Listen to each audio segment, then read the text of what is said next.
So for those of you that are subscribed to the channel, you may have seen one of my recent polls where I basically asked you what you use when you play Destiny 2, controller or mouse and keyboard. And as you can see, a large portion of you responded with controller being your primary input method. And with controller also being my primary input method as well, I thought I should take a deeper dive into the limited customization options we have regarding the use of our controller in Destiny 2. Mouse and keyboard players, you'll want to stick around because I'll be explaining a couple things that I think you can benefit from towards the end of this video as well.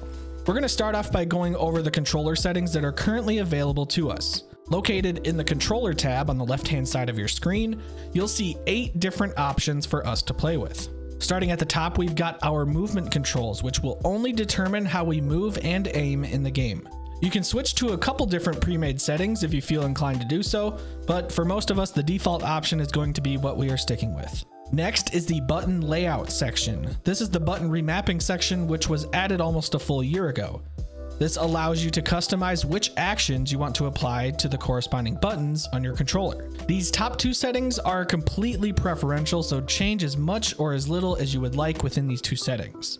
The next setting is our look sensitivity. It's a very basic 1 to 10 selection, with 1 being the slowest sensitivity and 10 being the fastest sensitivity. However, there's a lot that could be done to build upon the customization of sensitivity in Destiny 2, and I'll explain how. In a game like Apex Legends, which is also a first-person shooter, they have implemented a separate sensitivity for your movement and your aiming.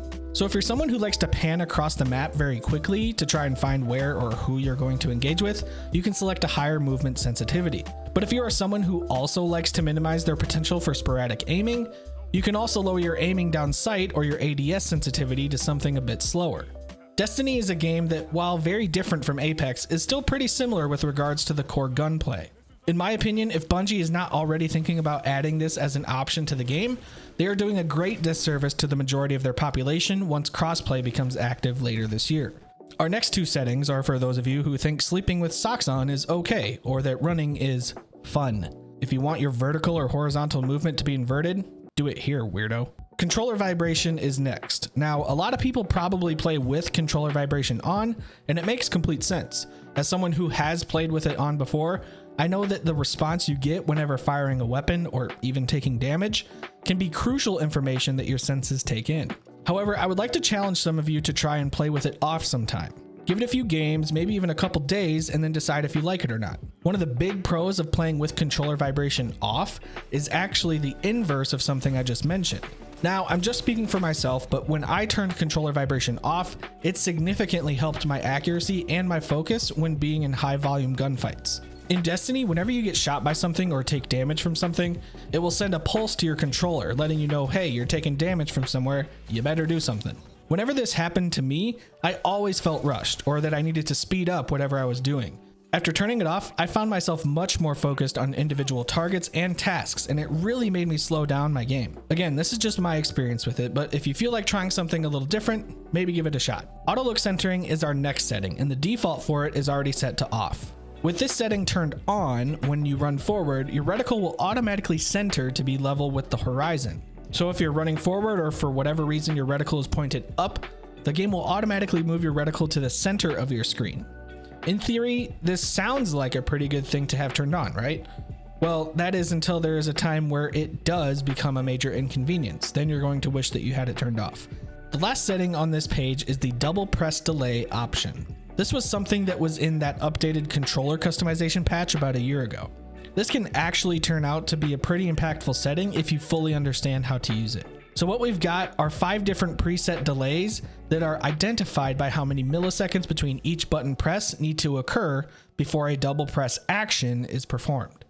The example I'll use here is something like the Hunter Dodge. On a controller, in order to perform the Hunter Dodge, you need to double tap the B or the circle button. Normally, there's a time threshold that needs to be met in order for the input to recognize it as a double press action. In other words, if you press B once and wait long enough to press B again, it won't recognize it as a double press. If you would like to delay or speed up that time, you can do so by selecting the appropriate setting. 1 is going to be the fastest or the shortest amount of time between each press, and 5 is going to have the slowest or the longest amount of time between each press. This is something you may want to mess around with in a custom match or even a patrol zone, just so you can set it to whatever is most comfortable for you. As I mentioned earlier, I really hope Bungie is able to implement or at least think about implementing some of those sensitivity changes, especially regarding ADS sensitivity. I'm not a game dev and I don't know a single thing about coding, so I have no idea if this is even something that can be implemented easily. But I know a lot of people in the community have been asking for this for a very long time and would absolutely love being able to further customize their playing experience. Speaking of player experience, mouse and keyboard players, this was the topic I was hoping you'd stick around for. I want to talk about a very common misconception regarding aim assistance for both controller and mouse and keyboard inputs. Oftentimes, a common frustration that is exerted from the MNK community is about how controller players crutch on aim assist and that using a controller takes less skill than using a mouse and keyboard. While I do agree that the overall potential is higher for mouse and keyboard users, there is one very crucial flaw to the argument of controller players crutch on aim assistance. And that's because, believe it or not, there is aim assistance on mouse and keyboard. What most people who make this ill-informed argument are referring to is reticle friction and reticle magnetism, both of which are a part of the overall aim assistance mechanic and are only present on the controller input. Reticle friction refers to the tendency for look sensitivity to slow down as your reticle passes over a target. Reticle magnetism is the strength of that magnetism which pulls your reticle towards a target. This is a mechanic that is absolutely essential to have in a point-and-shoot game like Destiny, and why it's not as essential in games like Fortnite or Apex Legends, where bullets have to travel to their targets. There's very obvious pros to using a controller and for using a mouse and keyboard. There's also very obvious cons to using them as well. Just know this. If Destiny was ever shipped without aim assistance, or if they ever decide to significantly reduce how aim assist works in the game, the player population will significantly dwindle because playing a high mobility game like Destiny without aim assistance would be a miserable experience. I'm just thankful it exists in the way that it currently does. I'm not going to dive too much more into this at this time, but just know there are other variables like the aim assistance cone, which involves range, stability, and zoom stats that all affect how aim assistance works. We won't talk about it in this video, but leave a comment or let me know in our Discord server if this is something you guys would like a video on. I've left a question for you all down in the comments. I'd love to get your input on the matter. Thank you all for watching. Leave a like if you enjoyed the video, and as always, we'll see ya.